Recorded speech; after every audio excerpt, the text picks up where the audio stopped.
Hello everybody, welcome back to BareRose Garage here. Well, look what I found out in the dirt. These things have been buried out there for God only knows how long. When I went to pick that 460 up and bring it back over in the shop, I uncovered a little dirt and found these buried in the yard out there. Let's see if we can bring them back to life. Which brings me to this video. This is my final video on that froze up shifter that you see me make my own penetrating oil and stuff with. So let's open that up and see where she's at, see what's going on with her, shall we? Here she goes. There's the old bucket. Oh. I'll get in here and pop the bucket open.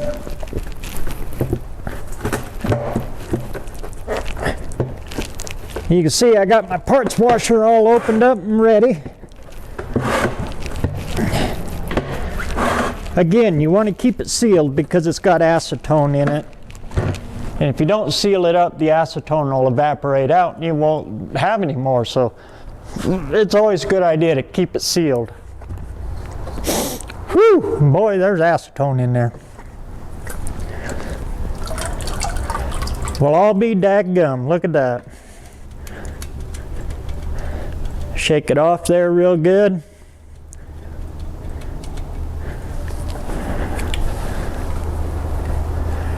She looks like brand new.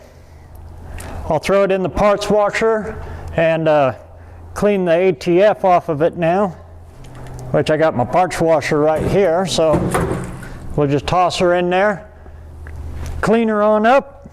Meantime, these are those old, you can see how bad they are. I mean, they are froze solid.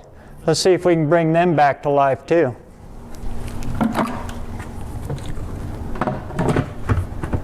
Throw it in there,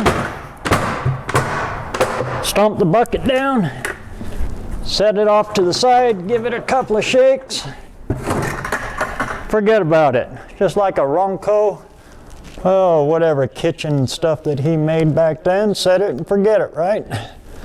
Okay, now let's clean that up. Transmission fluid, I got it everywhere. I mean, just absolutely everywhere. And then when I drain that old transmission fluid out of that other C6, I'll just dump it in the bucket and just keep adding to it like that. I've always got penetrating oil, rust killer, rust eater, you name it. It just works for everything. So now let's get this cleaned up.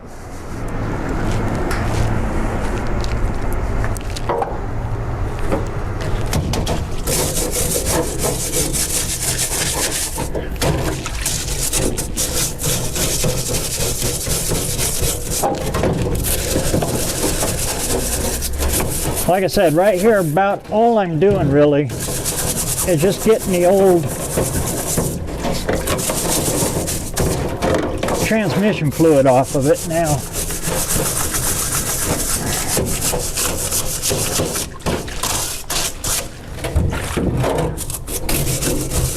This thing was so bad, she was frozen solid. Nothing on it worked. It was tight as tight could be.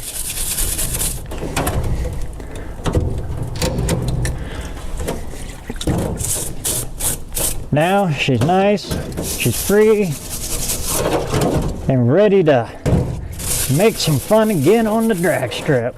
Or just driving down the road.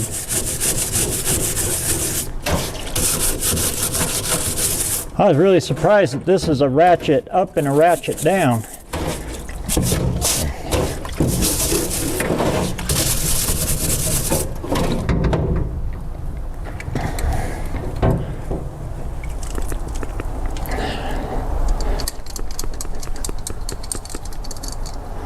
I was going to hit it with the wire brush, but I don't think I even have to.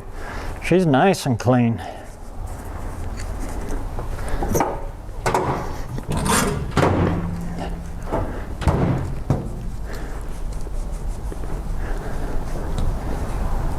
And you remember from the other video,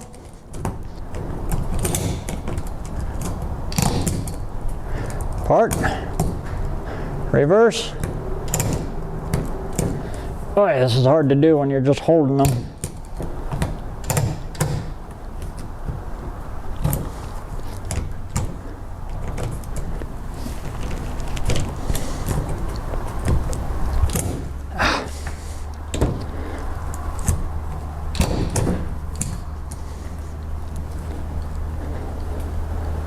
Yeah, that's part.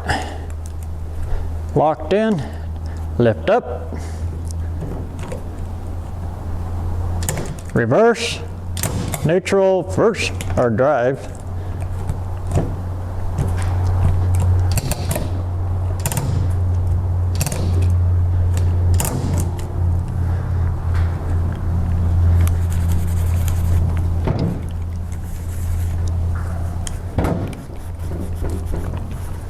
Get her all cleaned up here, and then I'll mount her down. It's too hard to hold it and shift it and everything.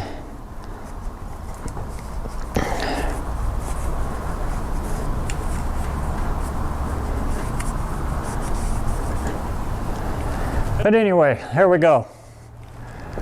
Swap meet, rusted solid shifter, soaked in ATF and acetone. You remember this was all total rust. You can see how it's gotten in there, eating that all out. This spring was full of old grease and rust. You can see this spring right here too. On the other videos, you can see how you can even see the coils in it. It was just total rust. Same with this spring right here. It was just clogged up, stuck. And nothing, it wouldn't work, it wouldn't free up. I mean, I had to force to get the detent to come up. Now, I can work with one finger. Perfect stuff. And it's cheap, and I love that. Thing is though, it doesn't work overnight. You got to throw it in and let it soak, and just leave it alone, let it do its thing. Takes some time to do it, but if you plan ahead, you know, she'll come out looking like brand new, or brand new used anyway. All right, hope you got something out of that, and like I said, I'll put a link up here somewhere to the other videos, and I might just combine all of these videos into one longer one so you can watch all the process of the whole thing. I don't know, I'll figure something out. Meantime, get out there and keep the metal hot.